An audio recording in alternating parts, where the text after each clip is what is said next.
আমি আজকে পুনরায় ঠিক 7ই জানুয়ারির মতো আমি বাংলাদেশের গণতন্ত্র সচেতন মানুষের প্রতি শ্রদ্ধা জানিয়ে আমি আজকে আবার সেলিব্রেট করছি।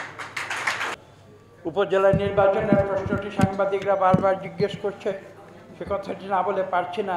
আমি স্মরণ করিয়ে দিতে চাই, একদিন আগে, আজকে থেকে একদিন আগে গতকাল আমি বলেছিলাম যে বাংলাদেশের মানুষ যেভাবে 7ই জানুয়ারির নির্বাচনকে বর্জন করেছে, আগামীকাল অর্থাৎ আজকে আপনারা দেখবেন ঠিক একইভাবে বাংলাদেশের মানুষ এই ভুয়া নির্বাচনের যে নাটক আজকে বাংলাদেশে উপজেলা নির্বাচনের প্রথম পর্যায়ে যেটা অনুষ্ঠিত হচ্ছে সেটাকে তারা বর্জন করবে। আমি কথা গতকাল বলেছিলাম, আজকে আপনাদের সামনে বলতে চাই, আপনারা সারা সকাল প্রমাণ দিয়েছেন। আমার নিজের এলাকার ছবি আমি সাংবাদিকদের কাছে বিলি করেছি।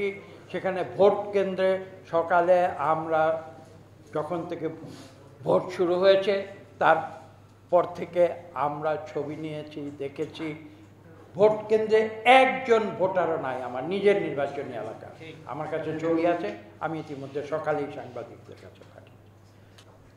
একটি কথা আজকে বুঝতে হবে যে এই বাংলাদেশ আমরা সৃষ্টি করেছিলাম এদেশের মানুষের অধিকার প্রতিষ্ঠা, এবং সেই মানুষের কথা বলার অধিকার, মানুষের ভোটের অধিকার, মানুষের বেঁচে থাকার অধিকার, একটি সুস্থ সম্মানজনক জীবন নিয়ে বেঁচে থাকার অধিকার। কিন্তু আজকে বাংলাদেশ যে অবস্থায় উপনীত হয়েছে, সেখানে মানুষের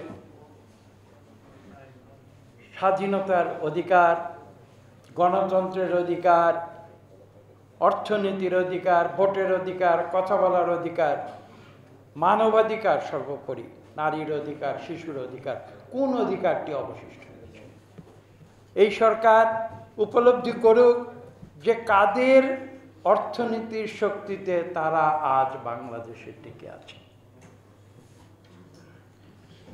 এবং এটা তারা বুঝুক যে যদি আজকে বিদেশিরা, আমি একটু আগে বলেছি, এক বাক্যে যদি বলে যে এই অত্যাচারী জুলুমবাজ সরকারকে আমরা আর বৈদেশিক মুদ্রা পাঠিয়ে সহায়তা করব না, তাহলে এই সরকারের পরিণতি কি হবে এটা এই সরকার উপলব্ধি করুক।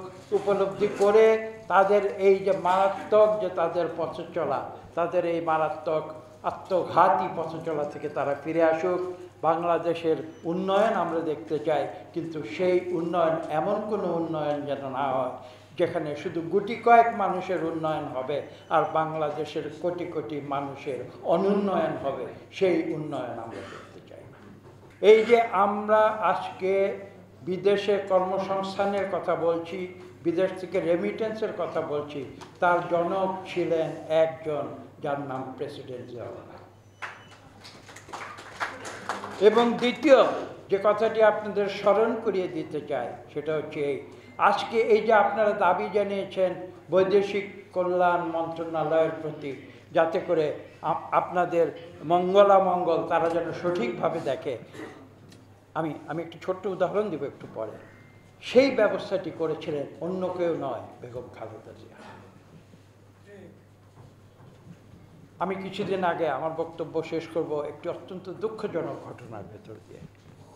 আজকে থেকে কয়েকদিন আগে মধ্যরাতে আমি ঢাকা এয়ারপোর্টে গিয়েছিলাম। কেন গিয়েছিলাম?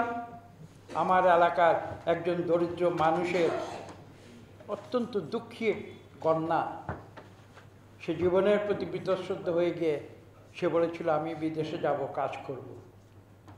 তিনি বিদেশে গিয়েছিলেন, তিনি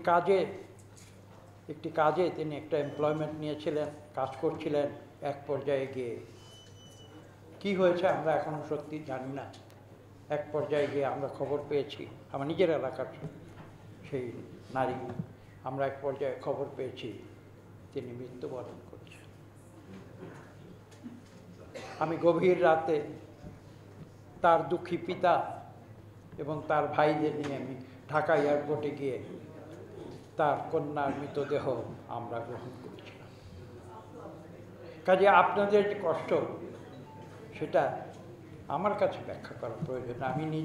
আমি জানি যে কী দুঃখে, কী কঠিন পরিস্থিতিতে আমরা বিদেশে কাজ করতে চাই এবং কী কঠিন পরিস্থিতিতে সেখানে আমরা মোকাবেলা করি।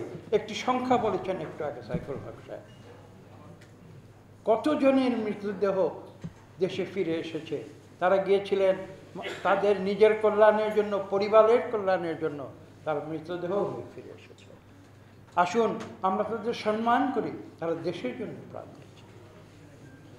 আমি বক্তব্য দীর্ঘ করব না, সবশেষে এইটুকু বলবো